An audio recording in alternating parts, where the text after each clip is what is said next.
Stop using Instagram's new Instants feature until you change this setting because it's literally a privacy trap. Meta just rolled this out and people are furious because the app can instantly send unedited photos to your friends the second you hit the shutter button. No preview, no confirmation, just sent. And if you already accidentally shared one, don't panic. Tap the instant post icon, then tap your instant. Find the image you accidentally shared, press and hold it, and tap delete. Done. It disappears.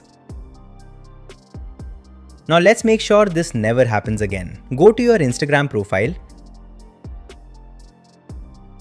tap the 3-line menu in the top right corner.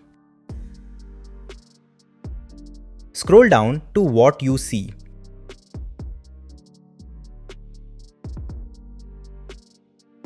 Tap Content Preferences and turn on Hide Instants in Inbox. That's it.